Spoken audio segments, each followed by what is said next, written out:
Hello, and welcome to another episode of my podcast. My name is Cheryl, and this is Cappuccino Crafts, my little corner of YouTube and my place on the general interwebs where I like to talk about knitting and some crochet from time to time. Those are my crafts. And also just chatty things like coffee and tea or books that I'm reading or listening to and TV, movies, and other general life and chatty things that I want to share with you. Um, yeah, this is my way of having a little crafting get together, a little crafting group on the internet because it's not really practical for me to go to a knit night or a craft night face to face. I am coming to you from Washington State in the United States, and I live in this house with both of my parents, and I take care of them. And we also have a fluffy little black cat, and I will be sure and put a photo somewhere in here, either at the front or the back of the video, so you can see her because she is so cute.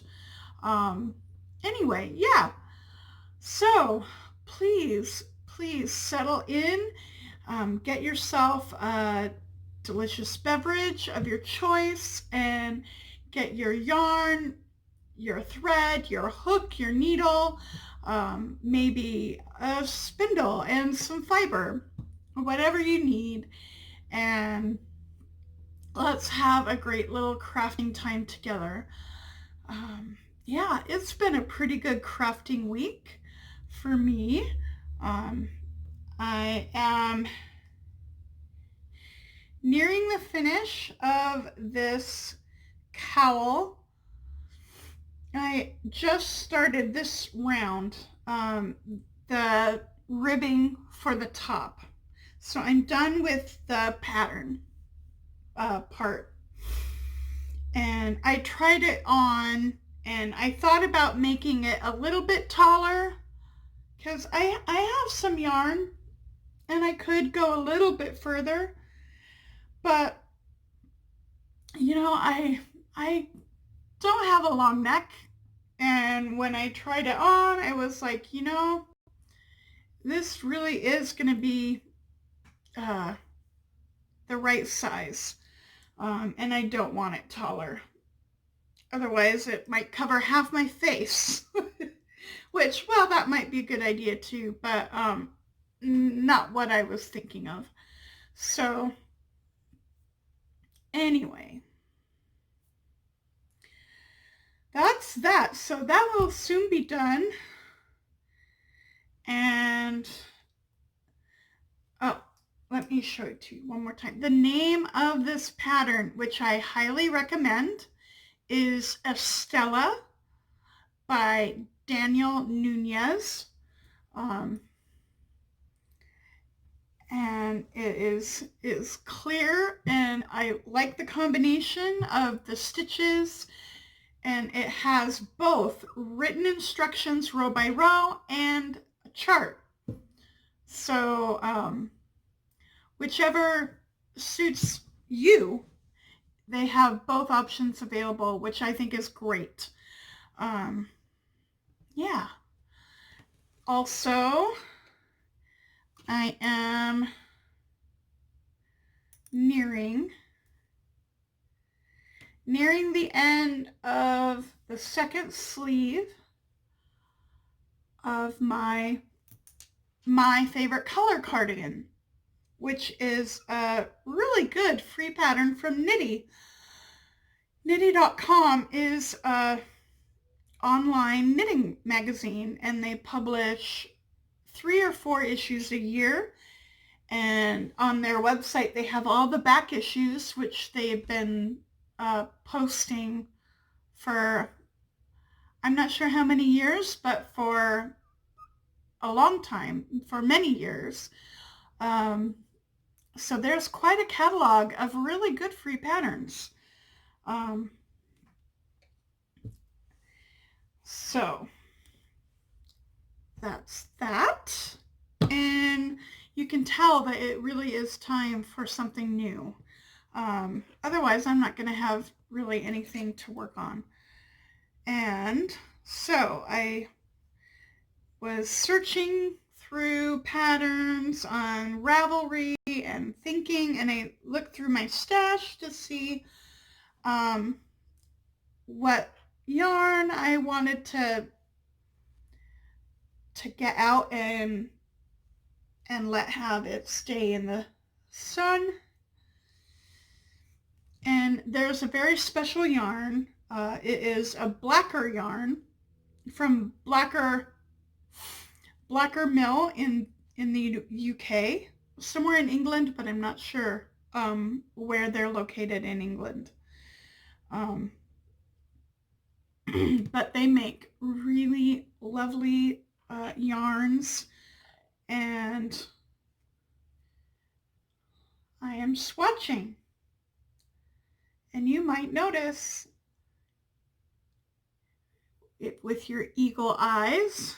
You might see this is not cables and this is not lace, which are, that's my general go-to. Cables, lace, and texture. And this is none of those. There are 3 different colors.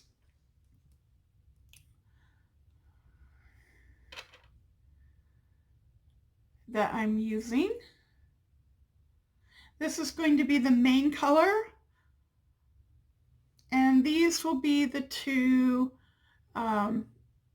colors for the decorative pattern. And this is stranded Colorwork, which I swore off of, give or take 3 or 4 years.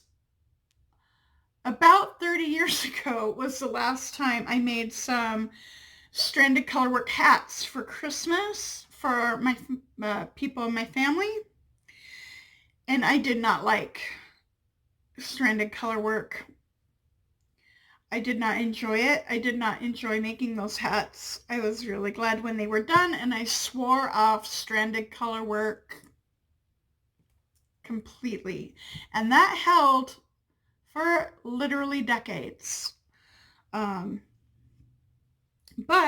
I am swatching now with some stranded Colorwork, and it's definitely, not perfect stitching.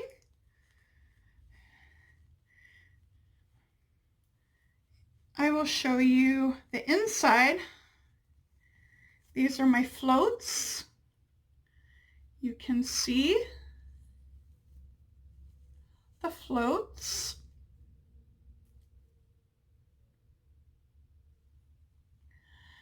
I looked at a couple of tutorials on YouTube before I started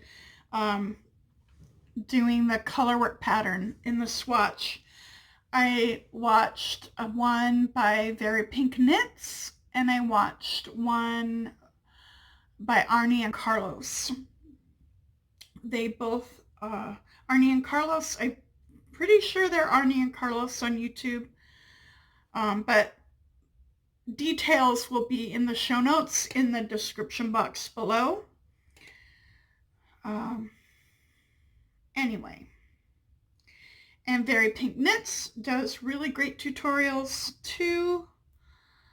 And then I just started trying it. I tried to film myself doing the Colorwork and trying it out as pretty much a brand new baby Colorwork knitter. But the focus was really messed up, and I tried a few times and I just could not get the setup good, and it did not look good. and 3 tries. So I just decided to let it go, and I had already finished this. I didn't have any more of this this one. I had already done all the stitching, so I'm like, well, I missed my chance. But yeah, so you might be wondering, why am I deciding to try Colorwork again? If I swore off it, that's a very good question. Thank you for asking. Even though you didn't even ask. I'm pretending. Yeah, I'm pretending that you did. So, yeah. Well, over the past couple years, yoked sweaters have been a fad. Colorwork yoke, stranded colorwork yokes sweaters have become popular, and I just started to really enjoy the look of them. So I started thinking, well, gee, they are really pretty, and I started favoriting some patterns in my Ravelry notebook, so I could go look at them whenever I wanted a little, just to look at some pretty color work. And I thought, maybe someday, I don't know when, but maybe someday, I think I'm interested in giving that a try, because I think they really are pretty. And I just decided, now is the time. This is the year. I've been waiting and collecting a bundle of favorites for inspiration, and it's just time. And I have this yarn. It was another birthday gift from a couple of years ago. I asked for this yarn for my birthday, and so it is very special yarn. I'd always wanted to try some blacker yarn, and so the pattern that I want to do is branches and buds, which has been around, and a lot of people have knit it. Which, well, when you're kind of new to colorwork yokes and stuff, having a tried and true pattern that a lot of people have had success with and is comforting. And there's a lot of project notes on a lot of projects. So if I run into anything, yeah.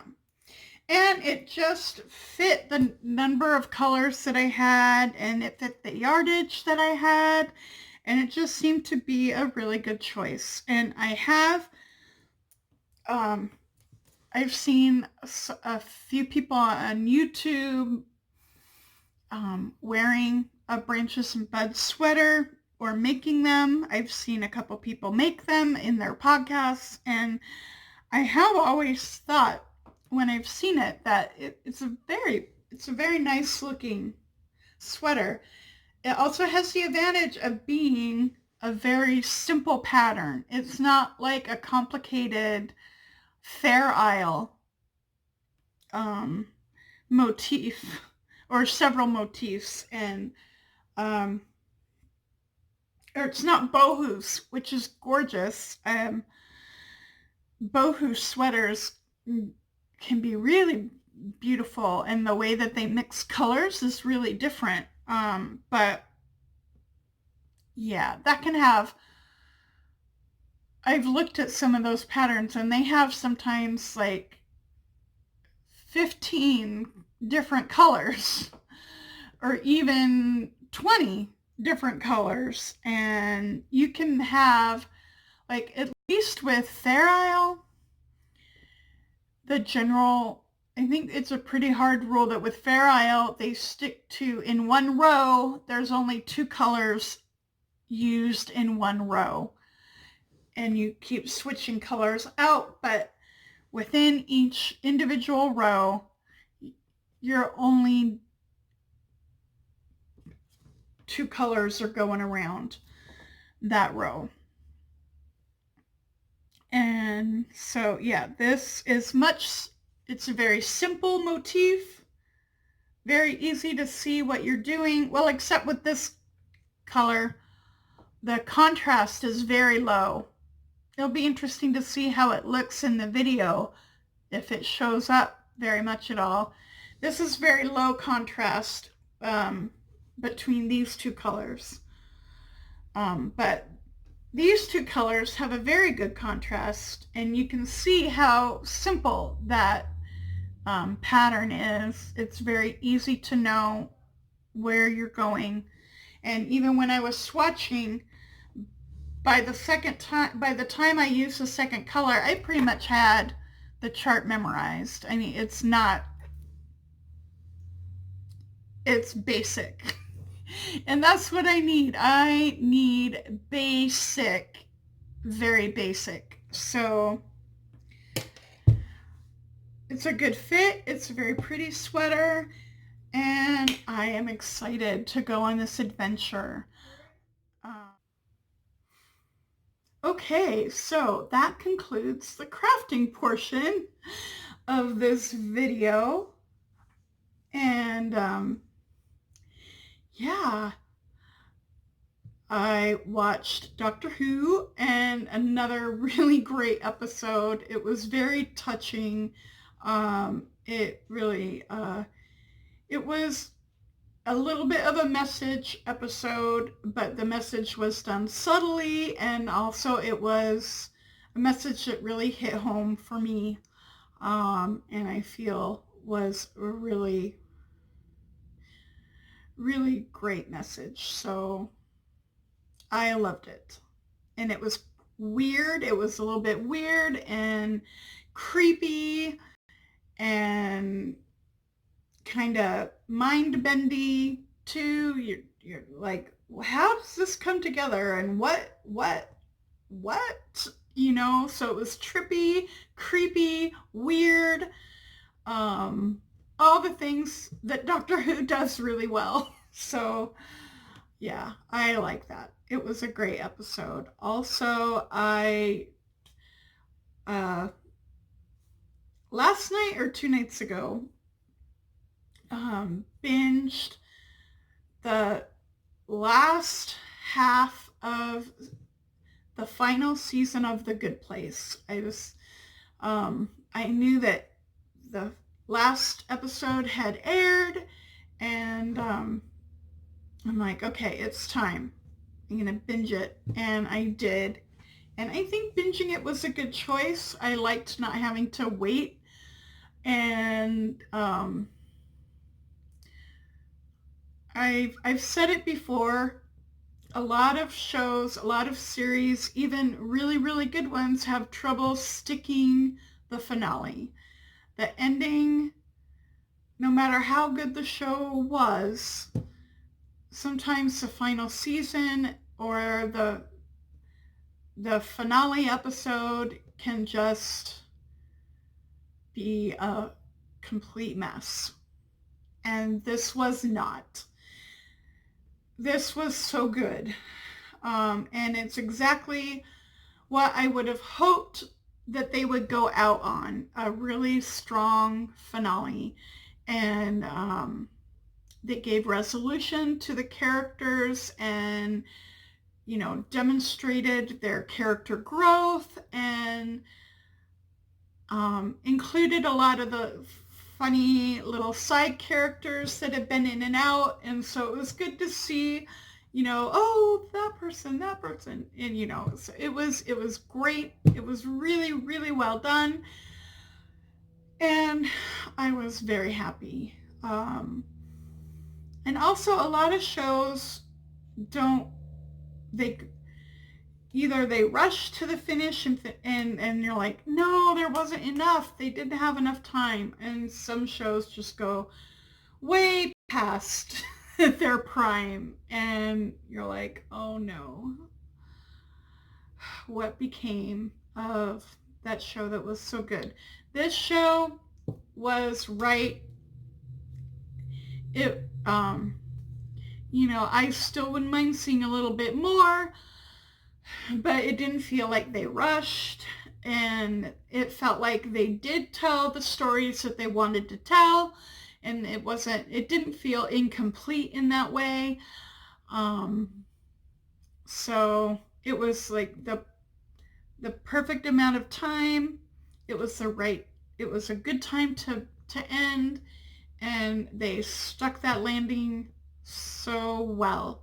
So bravo, bravo, bravo to The Good Place.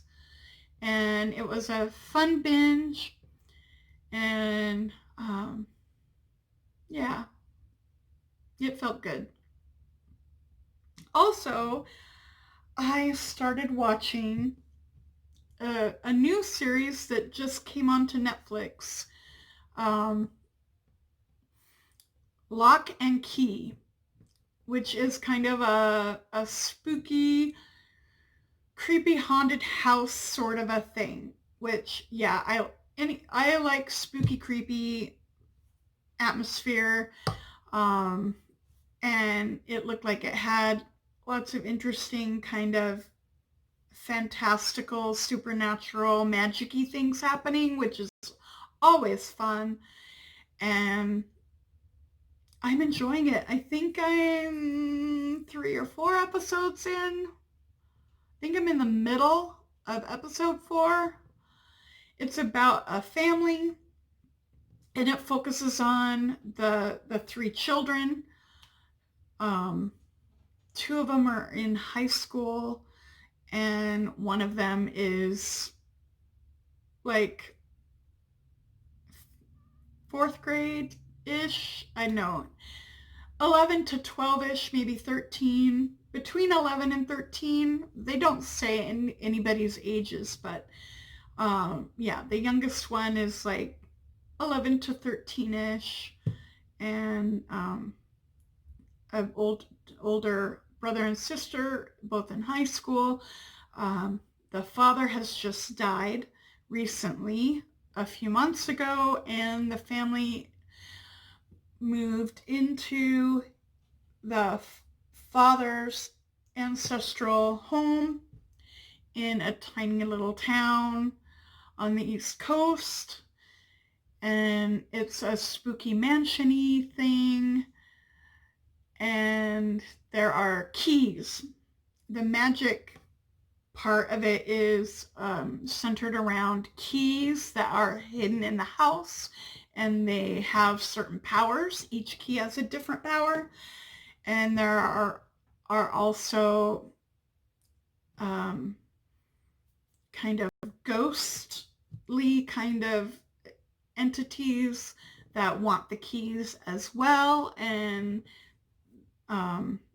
one particular one that is the kind of, I guess you'd call it the big bad. And she's bad. Yeah, she's pretty bad.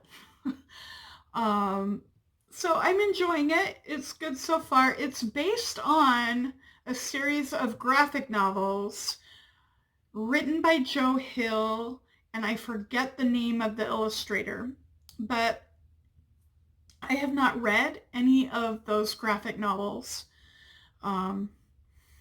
So I am new to the story, and I have read that a lot of people are complaining that the graphic novels are a whole lot better. And well, that's not surprising, because the books or graphic novels most of the time are stronger. The original is often stronger than the adaptation. And I'm sure they had to change a lot of things, because they always do in adaptations, because what works on the page doesn't really work on the screen directly. So not surprised, but that I might figuring, well, I'll just see this version of it. And if I really like it, then I'll, I know that I can maybe look into reading the graphic novels if I want to, get the like best version. Um, or just dig in and see like, what did they change? What's new? What's different? Um, but I'm enjoying the Netflix show. The acting is good. It's got a really, like, the kids are all unknowns, but the actors in the adult roles are really, really good and recognizable faces that are very strong performers, and the kids are holding their own, um, with that really good cast. I mean, the kids aren't amazing; they're kids, but they aren't like bringing it down. I don't feel like the kids are bringing it down, and it really is focused on the kids. The adults don't necessarily have much to do um, in the story, so um, yeah. Oh, I also want to say, um, from what I've read, the graphic novels are really visually fantastic and very good. And in their adaptation, the the the camera work and the visual artistic direction in this series is very, very good.